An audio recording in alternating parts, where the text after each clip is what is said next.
Le message de la part de Dominique avec un lien internet. C'est à ça que ça vous sert, hein, évidemment.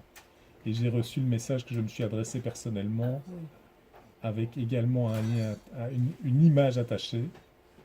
Et donc le format dans Gmail, c'est celui-là. On a C'est l'image attachée comme celle-là. c'est bizarre, je croyais avoir envoyé quelque chose, envoyé depuis mon smartphone, mais si tu l'as pas reçu, donc, Mais on va à quelle adresse là tu bah adresses? à toi, Donc à Internet Kiwi, à Kiwi. Donc là, mais je ne suis pas dans Kiwi. ah oui, d'accord. Donc voilà. On va y aller directement. Donc, je terminerai la présentation par ça, par deux choses, parce que je n'ai pas été jusqu'au bout de l'écran. Les pièces attachées figurent pièces attachées figurent en dessous de l'écran. On les prévisualise ici. On peut les télécharger là. On peut les enregistrer dans ce petit symbole, ce petit triangle symbolisé qui est dans le drive. Dernier point à propos de l'email, ce sont les flèches que vous pouvez voir ici. Vous retrouverez d'ailleurs une flèche, deux flèches, trois flèches. La première des flèches,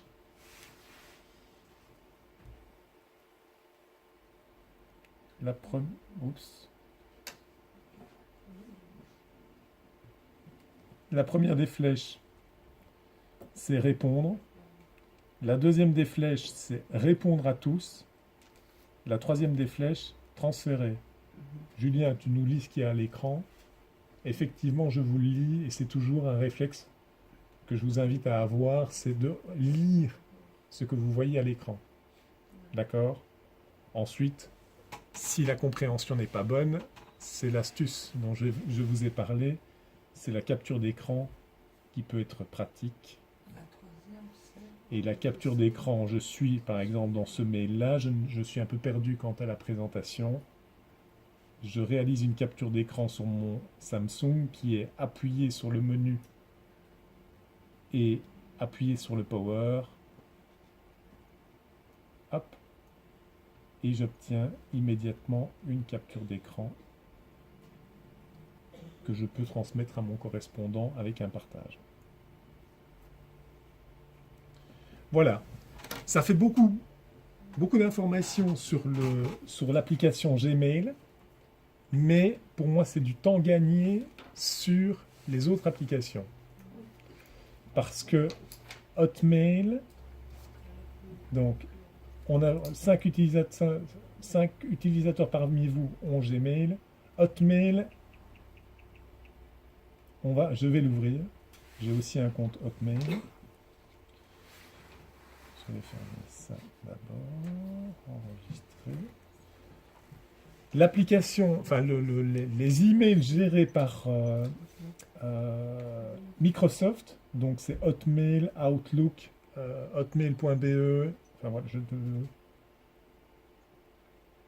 parmi vous 4 utilisateurs ont ça, eh bien il faut se servir du gestionnaire de l'application dédicacée. C'est là que vous aurez la meilleure qualité de service. Donc j'ai installé avec le Play Store Outlook. J'ouvre Outlook. Et je suis content d'ailleurs parce qu'ils ont fait une mise à jour. Maintenant, Outlook indique la boîte dans laquelle vous vous trouvez. Et ça, c'est une vraie nouveauté.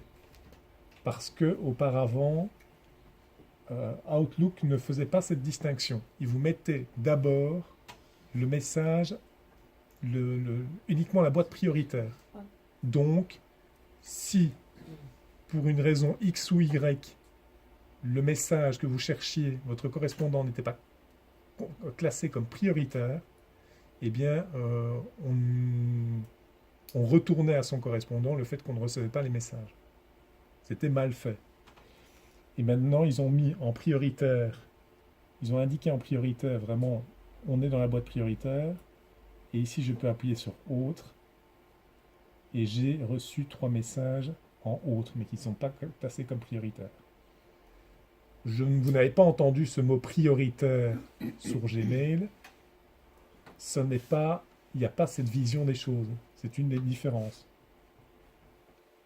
Donc, prioritaire.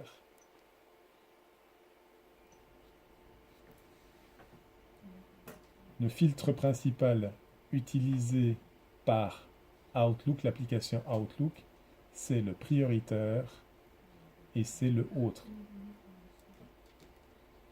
Jusque-là, vous me suivez? Vous avez vu le parallélisme Non, parce qu'on n'a pas de prioritaire ni le autre. sur le smartphone? Ah, c'est une bonne question. Et donc, sur ton... Qui retrouve la même application que moi? Mais tu n'es pas sur l'application. Tu n'es pas sur l'application.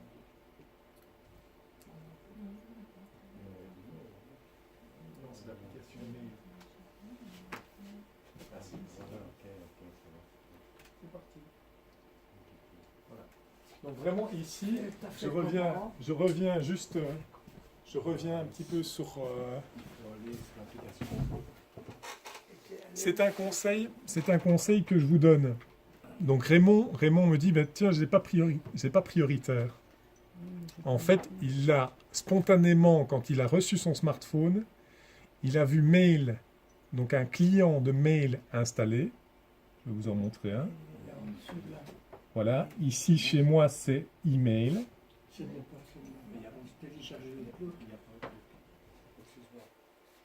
Non, voilà, simplement spécifier que je vous ai parlé de l'application. Je vous conseille vraiment, pour une première utilisation, un bon conseil, c'est d'utiliser l'application dédicacée.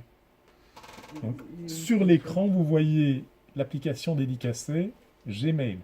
C'est celle que je viens de vous présenter. Où on a fait le plus pour moi où on a vu les choses le plus en détail. Il y a aussi l'application, et j'y viens, Outlook. Mais est-ce que, Evelyne, l'application Outlook, elle est nécessaire, donc c'est l'application dédicacée, mais elle est nécessaire si tu te sers d'un email Outlook. Tu t'en sers quand même? Non, c'est Gmail. Donc ici, là maintenant, tu te mets, pour ceux qui ont Gmail, vous mettez en veille. La seule chose que vous allez pouvoir voir, c'est que il y a des points communs. J'ai consacré beaucoup moins de temps par rapport à l'application Outlook, parce que une des différences principales, c'est la gestion des casiers de réception. D'accord? Sur Gmail, tu as le casier, ils ont fait plusieurs casiers, ils en ont fait 5 à ma connaissance, ils ont fait la boîte principale, ils ont fait la boîte réseaux sociaux, ils ont fait la boîte promotion, et ils ont fait la boîte forum. Ici chez Outlook, donc une autre application, ils ont fait prioritaire. Et ce que je vous disais il y a 5 minutes, c'est que la boîte prioritaire était, jusqu'à il y a peu, exclusive. Donc on ouvrait l'application Outlook et on ne voyait que prioritaire. Et donc tous les autres messages qui n'étaient pas considérés comme prioritaires étaient dans une boîte que l'on devait aller chercher. Aujourd'hui, ils ont quand même pris la peine de faire le distinguo. Ah ben, j'ai pas fait la capture d'écran. Alors, je ne l'ai pas mis. Donc, vraiment une distinction au niveau de prioritaire et de autres. Une boîte prioritaire et les autres considérés comme autres. Ils ont été beaucoup moins spécifiques. Voilà. Oui, mais on est obligé d'avoir la boîte prioritaire et autres. Moi, je n'ai pas ça. Moi non plus, je ne vois pas non plus. La question que vous devez préciser, c'est est-ce que vous utilisez l'application Outlook? Non. Voilà. Eh bien, vous vous arrêtez là parce que ce n'est pas le propos ne vous concerne pas. Donc, si vous n'avez pas cette application-là, je viens d'y passer. Je Si vous n'êtes pas sur cette application-là, c'est normal de ne pas retrouver ce dont je parle. Donc, ici, c'est plutôt une attention périphérique pour vous. Mhm. Donc, j'ai fait la précision pour les boîtes. On retrouve évidemment la petite loupe pour faire une recherche. On a quelque chose, je pense, intéressant, c'est filtre. On va aller voir, je ne sais pas ce que ça ref. Voilà. Il propose de filtrer les messages. Ce n'est pas un filtre alphabétique, ce n'est pas un filtre chronologique, etc. Mais il y a quatre filtres possibles. Filtre. Ça, moi, je n'avais pas dessus, je ne sais pas si c'est en train Yvette, Oui. je demande à ceux qui ne sont pas concernés par Outlook, vraiment, il ne faut pas se Ah poser oui, la question. ouais, C'est d'accord. vraiment, toi, tu es sur Yahoo. Je vais en parler à la fin. Yahoo et- Je vais essayer d'être efficace sur Yahoo aussi. Ça va faire 1 heure qu'on a commencé, donc il est grand temps de synthétiser. Donc, filtre, intéressant. Uniquement les messages non lus, les messages marqués, un peu les favoris comme ça, avec un drapeau, ou les messages avec pièce jointe. Utile. Voilà. Que dans l'application Gmail, il faudra indiquer à la loupe, je veux, ce message contient une pièce jointe. Je veux les nouveaux messages. Voilà. C'est plus technique. C'est plus technique. Donc, prioritaire autre, la petite loupe pour chercher, le petit filtre. Et alors, on retrouve le petit stylet avec, évidemment, il va me demander, ah ça marche, le petit stylet où je peux composer le message. On retrouve donc nouveau message à partir de julien.collins@outlook.com, le petit triangle avion de papier pour envoyer, le destinataire affiché ou le destinataire caché, l'objet du message et le corps du message. Et on peut supprimer la petite signature qui n'est pas nécessaire, selon moi, parce que voilà, c'est l'adresse email, voilà, il n'y a pas besoin de faire une promotion en plus, voilà. Voyez la différence avec l'application Gmail. Ici en dessous figurent 2 petits icônes qu'on avait au-dessus chez Gmail. Joindre un fichier, joindre une réunion. C'est une particularité de l'application Outlook et des services qu'elle propose. Ils ont intégré le calendrier. Ça, je trouve ça pratique. C'est pas fusionné avec Gmail, avec Google Calendar, mais ça peut être utile si on veut gérer ses mails, par exemple. Voilà, je vais m'envoyer un message. Julien Collins, je mets arrobase, merci pour ta présentation. Cette reconnaissance vocale est vraiment pratique, je devrais m'en servir systématiquement. Je te souhaite une belle journée, merci. Et je vais joindre une petite image, choisir un fichier.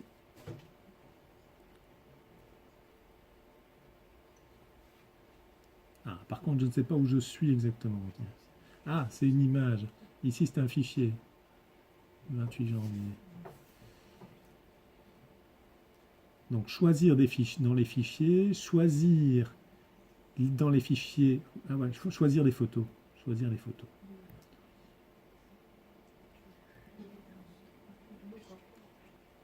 Et je vais choisir une image. Voilà.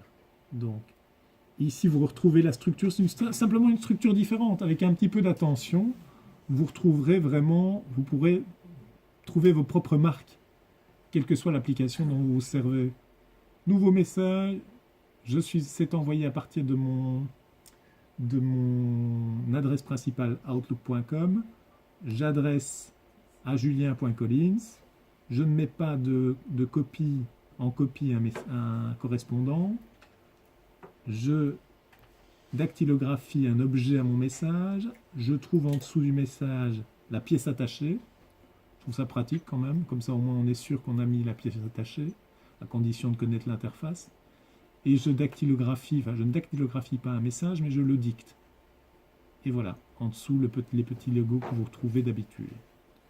Petit avion de papier, c'est posté. Regardez en dessous, il met envoi en cours, envoyer. Donc c'est vraiment pour confirmer le bon fonctionnement de la boîte email. Qu'est-ce qu'on retrouve? Des icônes dont je n'ai pas parlé, enfin je n'ai pas encore vu tous les icônes, mais on va les voir ici. Ouvrir le tiroir de navigation, ça j'adore. Quand je passe brièvement sur le menu complémentaire, les 3 barres horizontales, hop, j'ai mon compte mail, ma boîte de réception, mes brouillons, ma corbeille, envoyer, boîte d'envoi, archiver, planifier. Envoyer, et je retrouve, je vais d'ailleurs le faire disparaître, notre politique de confidentialité a été mise à jour. Donc pour se servir de Outlook, apparemment ils ont changé les politiques de confidentialité. Je te pose une question, Diane. Dis-moi. Je viens de configurer Outlook pour mettre ma boîte mail sur mon truc parce qu'elle était mise... Dans un autre mail. L'autre, l'ancienne, je peux carrément effacer. L'autre application? Oui. Oui. Mais elle ne peut pas être désinstallée ni désactivée. Eh ben voilà, donc tu peux... Je la laisse là et je me sers de l'autre. Et toute ta vie, tu vois. Voilà. Mais alors justement, là maintenant, je vais terminer l'interface, mais j'ai encore 2 choses à vous faire, à vous présenter. Donc ici, les menus, c'est là-dedans que vous pouvez aller chercher. J'ai souvent la question, tiens, qu'est-ce qu'on cherche?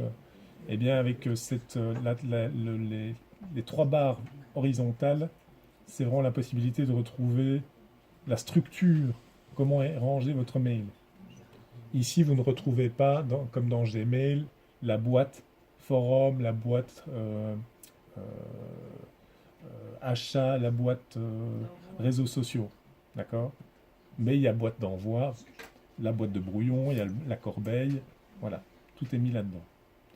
Ici en haut à droite, les paramètres. Le petit comment est-ce qu'on appelle ça? Le petit engrenage avec les paramètres. Grattez là-dedans si vous devez aller faire des paramètres supplémentaires. En dessous, je vois les 4 petits icônes. Un premier qui est la boîte de réception, évidemment. Le deuxième, qui est un calendrier dédicacé au service Microsoft, et donc au service Hotmail et Outlook. Ça peut être utile quand vos correspondants sont sous ce même service. J'ai le petit fichier joint. Voilà, directement, on peut accéder aux fichiers joints qui sont liés à ma boîte email ou alors aller les chercher sur le smartphone. Et le 4e, évidemment, je suis en train de me poser la question, c'est en fait un petit bonhomme qui montre l'ensemble de mes correspondants, triés par ordre alphabétique ici. Voilà. Alors, du côté de Outlook, vous avez des questions? Je ne sais pas si je vous ai posé la question avant. Puisqu'on n'est pas dessus, donc... Non, ça va. Est-ce que la présentation vous apportait des points de repère? En tout cas, je l'espère. Là maintenant,